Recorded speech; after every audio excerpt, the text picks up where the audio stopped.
and welcome to Tech Talks, the People and Planet podcast, where we dive deep into the innovations shaping our world. I'm your host, Tony Marsh, and today we have the privilege of hosting a visionary leader who's transforming the landscape of sustainable transportation. Joining us is Thomas Duscha, the CEO behind Swobbee, a company revolutionizing the way we power electric vehicles. We'll be discussing Swobbee's environmental mission and their innovative battery swapping technology. Welcome, Thomas. It's an absolute pleasure to have you on the show. Hi, Tony. Thanks for having me on the show today. No problem. As I say, it's an absolute pleasure. So, look, I'd like to kind of sort of kick things off. Just to kind of understand a little more around Swobbee's environmental mission. So I wondered if maybe you could tell us a bit more about that and how that aligns with your vision for a kind of I guess, a cleaner and more sustainable future, really. Yeah, so we have the mission to pretty much make clean, green energy accessible to everybody. So more or less democratize it. What we often face is pretty much we're all shifting to electric mobiles, right? Electric vehicles, electric appliances. And often you have the problem by being not able to manage the overhead or your batteries in a good and a sustainable way.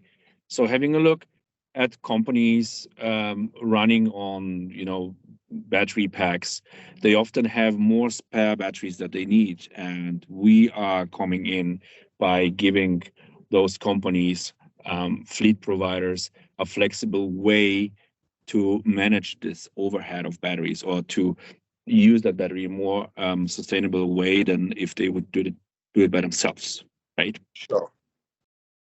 Cool. So the other way, maybe just to continue on this just a little bit, we are focusing on battery swapping. So pretty much, like, just imagine a use case. You are used to it going to a service station, fuel up your car or whatever, and then go on or go to an ultra fast charger, charge your four-wheeler in 15 minutes up to 80%, and then go on. What we are concentrating is pretty much a network that enables high uptime for small electric vehicles, because we believe that field of vehicles, everything that is smaller than a car, will contribute to a better life in cities, to a healthier life in cities than just replacing combustion cars by EVs. Mm-hmm. Okay. So you mentioned there about the kind of sort of focus that you have over at Swobbee, which is sort of primarily on that battery swapping technology. That's obviously quite a unique approach to, I guess, addressing the challenges of traditional charging infrastructure. So it'd be good to kind of understand, and obviously for the listeners as well, how does that battery swapping system benefit both the users and the environment? Yeah. So as I mentioned before, we are managing the battery overhead that is in the stations that you actually need to carry out the swap way more efficient. So one of our mottos is pretty much we share your batteries. So imagine having a vehicle or driving a vehicle and not being the owner of the battery, but disattach the battery ownership from the vehicle, which is quite common for even some car industries already. So in the first place, we are taking care that your vehicle has a high uptime. Instead of charging it, you just approach our station, swap the battery, and that battery that is being put into the station again is being recharged and is shared with other participants of the network. So that's the basic idea.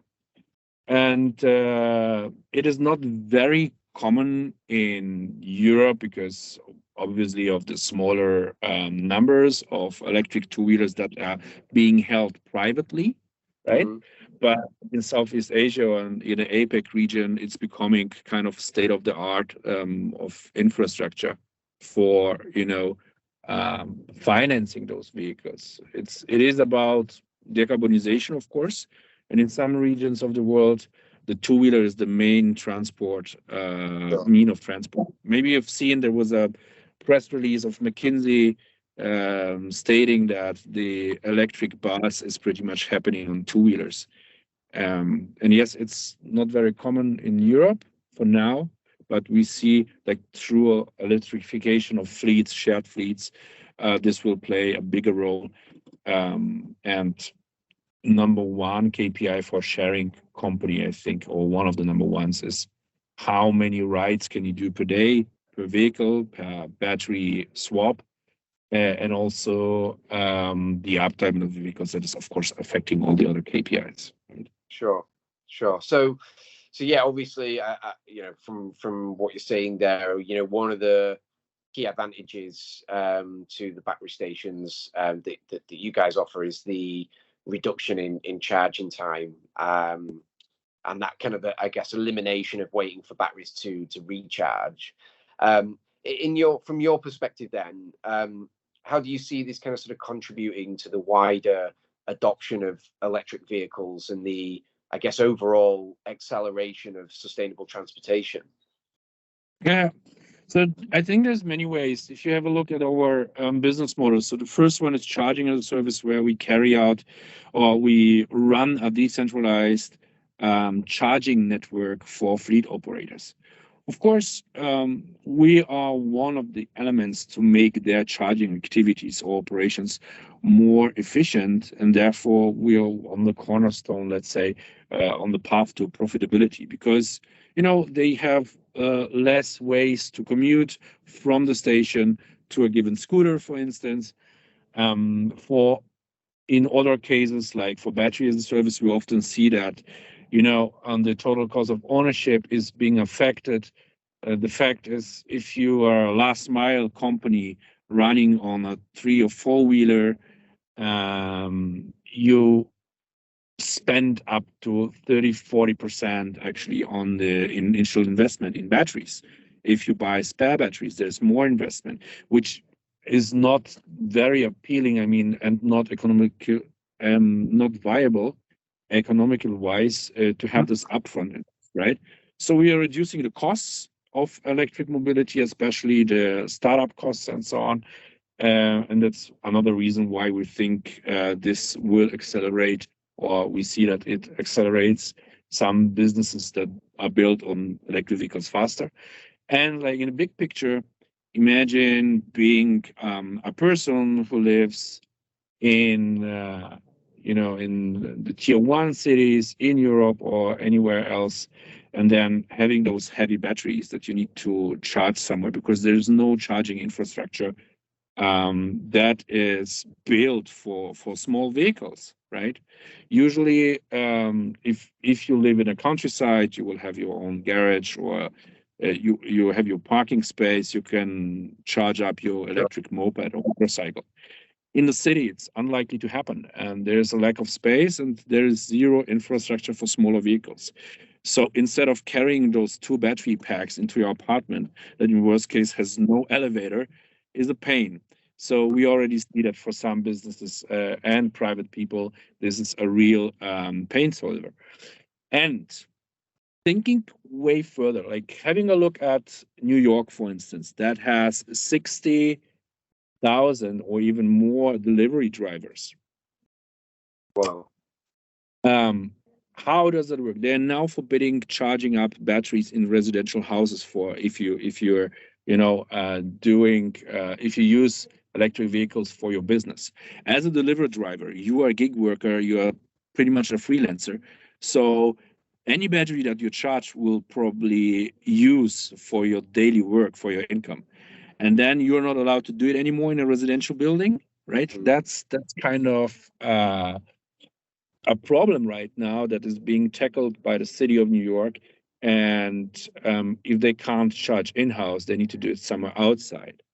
And we are setting up this infrastructure that is weatherproof, that can be set in and outdoors, and that has pretty much a safe process of recharging those batteries, right? Of course, this will be a major game changer Sure. for delivery drivers.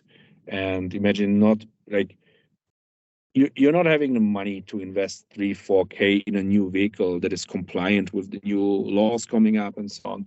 So just imagine being able to have a battery for less than $2 a day, right?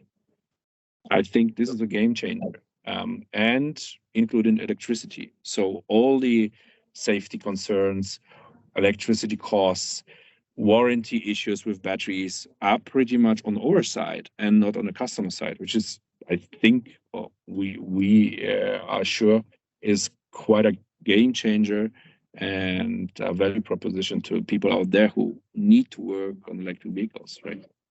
Absolutely. No, 100%. Okay, cool. I guess moving on then, in terms of, the elements of what you do, obviously recycling, batteries generally is pretty crucial for, kind of minimizing environmental impact overall. How do you guys ensure the proper handling and recycling of batteries in this network of the sort of battery swapping stations, essentially? Yeah. So the good thing is that having the batteries in our stations, in our network, we pretty much have a full overview over the assets that are out there, right? So we detect suspicious batteries, we can take them out of the system in case they're, a risk to the business, but also to the people out there, right? And we always we know when do we need to swap battery X or Y due to our extended database, and therefore we know when the batteries need to go to recycling, if the battery is in a state where we can actually repurpose it in the second life. And a nice thing is, like, we've launched last week B2C shop for batteries, right? Oh, cool. And therefore, especially for, let's say, typical end users vehicles like e-bikes and so on, in that way, we are offering batteries in a subscription model that you as a person can use, and then you circle it back when you don't want the battery anymore. It's come back, it's becoming refurbished in our facilities or with our partners. We decide then when the subscription ends if we are bringing it to a second life, or if it will be brought into a recycling facility. There we work very closely with our battery OEMs, because battery recycling will become a very regional thing out of regulation and hazard mitigation and so on. So it will become very regional, and that's why we've started this first circular approach with full visibility and data ownership of the batteries that are actually out in the network there, right? And data driven, we can decide what is the fate of that battery in 3 months from today on, right? Where will it end up? Understood. That's quite cool. Yeah, no, absolutely. So, yeah, I mean, look, obviously, the battery swapping system, certainly offers a convenient, accessible solution for, electric scooter users and small electric vehicle users. I guess, how does the technology contribute to overall kind of sort of reducing the carbon footprint of urban transportation and actually improving, things like air quality in cities? Obviously, that's becoming quite a big thing at the moment as well. Yeah. So in the end, of course, we are driving e-mobility further. For the fleet providers that are using our decentralized network, we pretty much allow or enable them to have shorter commuting ways, like I mentioned before, from the vehicle to the decentralized scooter. There's a lot of regulation. I don't want to bore you out, but when you're running a fleet, right, you can just carry 300 kgs of lithium-ion batteries with you. So if you have thousands of vehicles, just make your math. How often do you need to commute from a, let's say, more or less a central hub in all the directions of the city? How many vehicles do you need to use? Okay, lots of them are running electric, right? But this commuting time is affecting the city in many ways, right? and also the vehicle providers. And of course, we are obliged by our customers and our own mission to charge those batteries in with green energy. So the nice thing is all our station out there are an energy storages, right? And they're always available. They are not rolling on wheels or whatever. So they can contribute in the future also to the grid to, you know, absorb the renewables that we're actually producing when the sun is shining and the wind is blowing. So they will always be there, and we have first trials pretty much to optimize our charging times and charging slots, right? Be able to charge faster when we have this great conditions out there with the sun, with the wind, and therefore contribute to the overall, you know, push in renewables. Yeah, no, understood. And I guess on just on that sort of point then,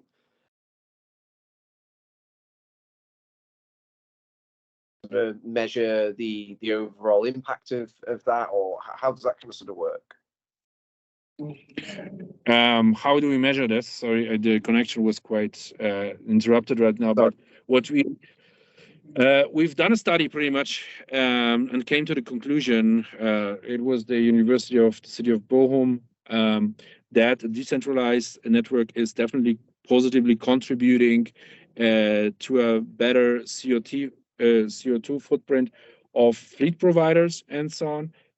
What we still can improve is pretty much that we will reuse steel. Or a lot of materials will come from recycled materials, so there's still ways for us to improve our own CO2 footprint. We just seen that if there would be decentralized infrastructure by using old buildings where, you know, the CO2 emission has happened, this would be slightly better. But it's not an easy way to find, you know,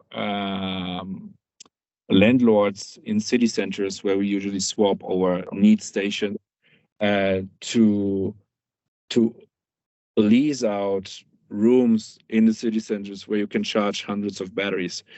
This has been proved that it's either too expensive or the landlords just don't want to have you in city centers. Yeah. No, understood. So I guess sort of last question really from me then, but you know, as the CEO, you know, what do you see, you know, as the long-term impact of this battery swapping technology on the electric vehicle market, and I guess that sort of overall transition really to become a more eco-friendly transportation system, really? Replacing all ICEs. For me, that's the only way to make the electric mobility, especially on 2- and 3-wheelers, in countries where people really rely on that mode of moving around, make that means of transportation electric and affordable. And this will only happen if you disattach the battery asset from the vehicle asset. Also offer flexible financing terms to those companies. And just to give you a little number, Jakarta has 16 million registered two-wheelers, and experts say there's another 16 million which is not registered, but in fact on the streets. So we're speaking of 32 million potential in just the capital of Indonesia. Wow. And if you have so that's my big picture. Have those means that are also polluting our streets, that are creating a negative impact on the society, also on the health of the society, on the people. It's all our costs, and you know, the emissions are a global problem. It's not just a problem in Jakarta or in India. It is related to our Mother Earth, and I think there is no planet B for now. So that's my big place, really, those stinky two-wheelers running on combustion engines. by clean and affordable means of mobility, electric. Understood. So, a fascinating insight into the future of sustainable transportation. Swobbee's commitment to environmental stewardship through battery swapping technology is really inspiring, and the exact sort of people that we get on this show. So thank you, Thomas, for sharing your insights today, and to our listeners, thank you for joining us on this episode of Tech Talks, the People and Planet podcast. If you've enjoyed today's show, don't forget to subscribe, leave us a review. Until next time, I'm Tony Marsh signing off. As always, stay curious, keep innovating. Thanks again, Thomas. It's been an absolute pleasure to have you. Thanks. I appreciate it. No worries. Cheers.